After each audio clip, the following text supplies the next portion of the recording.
자, 오늘은 뭘 할까? 오늘은 뭐 자영업의 위기다. 이거 써놓으셨네. 자영업의 위기. 자영업의 위기다. 뭐 어쩐다. 가짜 뉴스들만 판치고. 가짜 근데 뉴스? 잘 생각해 보면 네. 이거 옛날에 있었던 일이에요. 아 그래요? 수도권 제1기 신도시. 짜증나. 늙었단 소리지?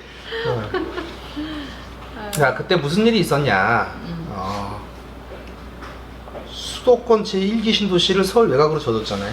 네. 엄청나게 많은 젊은 층, 즉 소비를 주도하는 계층들, 가장 많은 돈을 쓰는 계층들, 젊은 사람들이 다 신도시로 빠져나갔어요.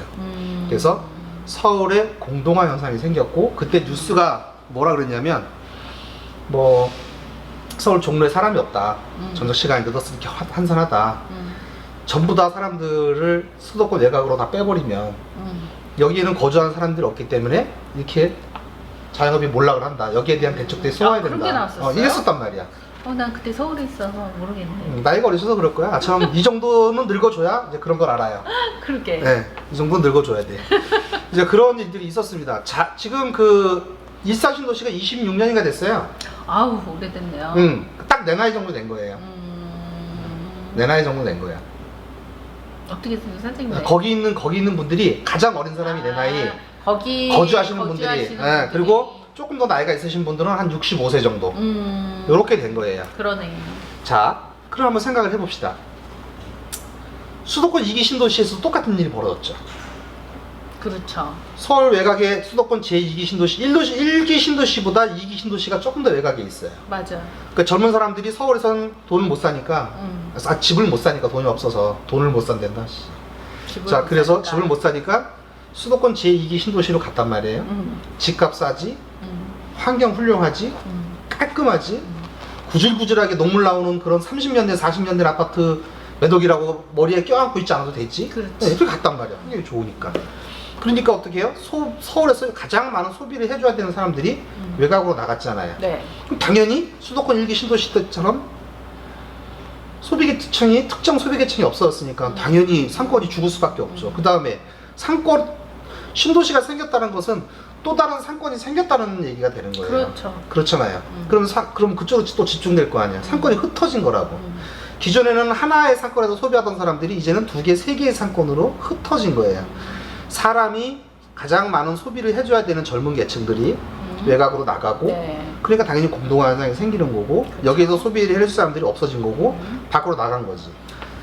그러면 수도권 1기 신도시 때 서울 상권을 어떻게 회복했냐? 어떻게 회복했냐?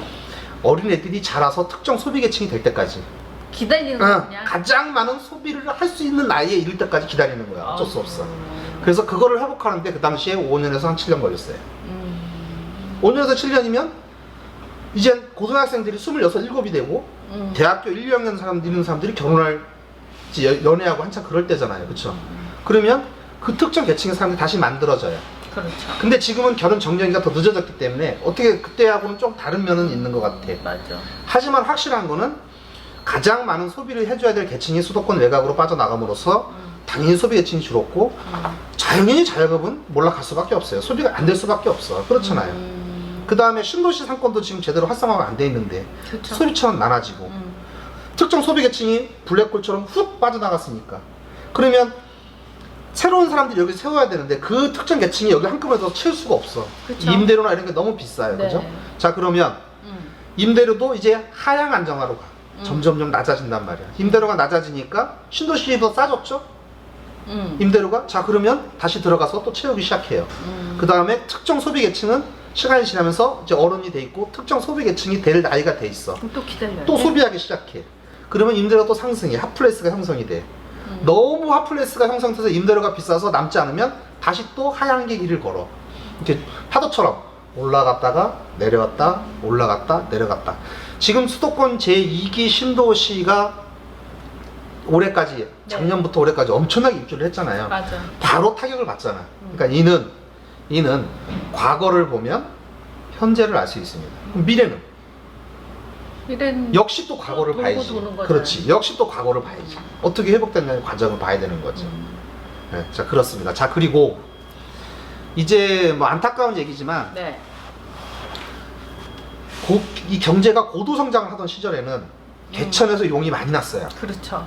왜냐하면 기회가 굉장히 많이 주어진다는 소리, 많은 사람에게 기회가 주어진다는 소리예요. 고도 발전한다는 것은 돈이 없는 사람에게도 많은 기회가 주어져요. 자, 그런데 이제 고도 성장이 끝나고 천천히 성장의 정책에 들어가면 어떤 일이 나오냐. 있는 놈만 성공해.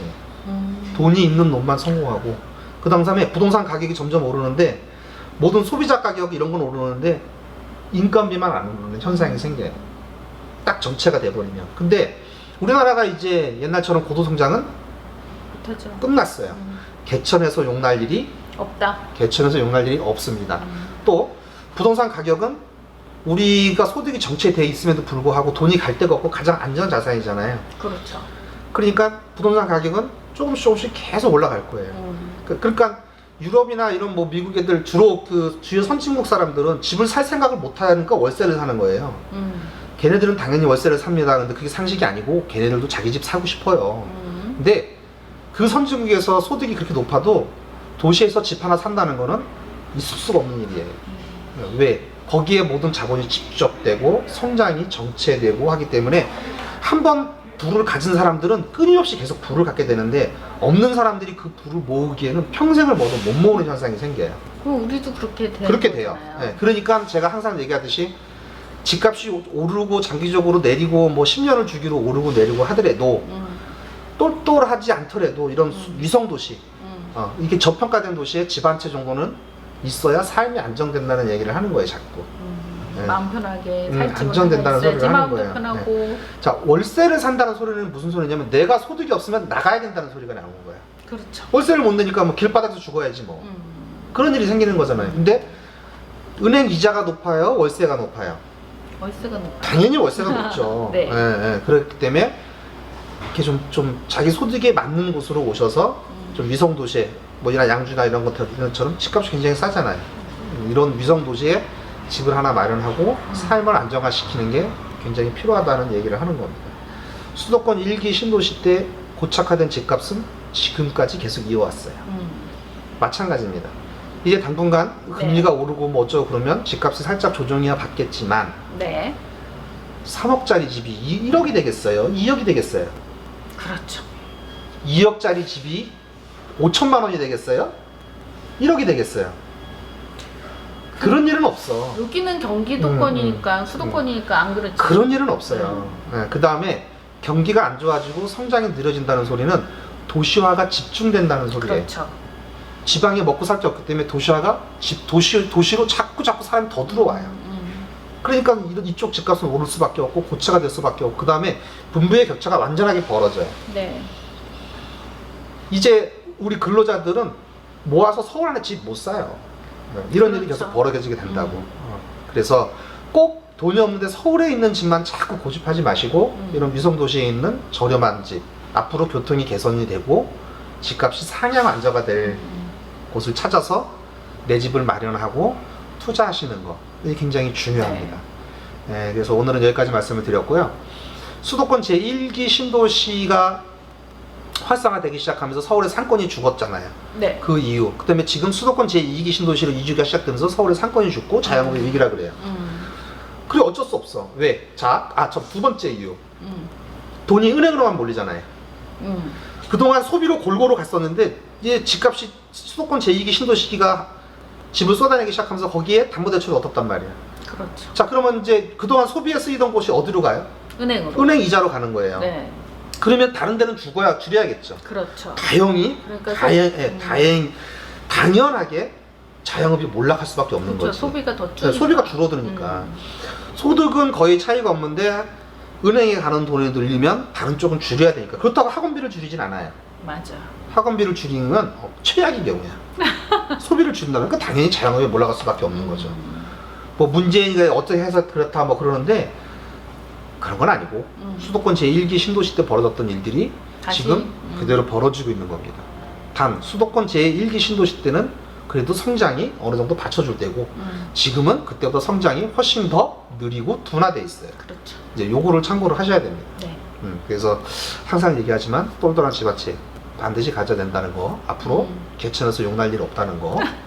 그리고 수도권의 집값은 뭐 금리가 오른다고 해서 갑자기 반토막이 되는 일 이런 일 없다는 거. 맞아요. 그다음에 우리가 계속 선진국에 들어가면 들어갈수록 서울의 주요 대도시에 집을 네. 산다는 꿈은 깨야 된다는 거. 월세로 살 수밖에 없다는 거.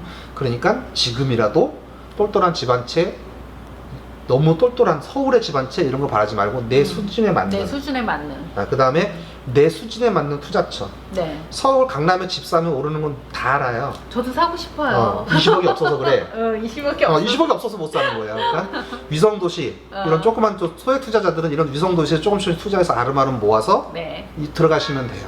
네. 첫 술에 배부르지 않고 참새가 황새를 따라가려면 가랭이가 찢어집니다. 네. 폐가 망신에 길거리에 낫는 일이 생깁니다. 그래서 그렇게 보시면 되고, 오늘은 수도권 제1기 신도시 때 자영업이 어떻게 몰락했는지, 수도권 제2기 신도시 때 자영업이 지금 어떻게 몰락하고 있는지를 봤습니다. 네. 요거 꼭 참고하시고, 네. 내 집 마련은 내 수준에 맞게. 내 수준에 맞게, 그 다음에 웬만하면 조금 더 일찍. 네. 10년 후에 보면, 10년 후에 보면, 버거. 10년 후에 소득으로 그 집을 못 살 정도가 네. 돼 있다. 빨리 이렇게 살수록 보시면 좋다. 됩니다. 다음 시간에 다시 뵙겠습니다. 네.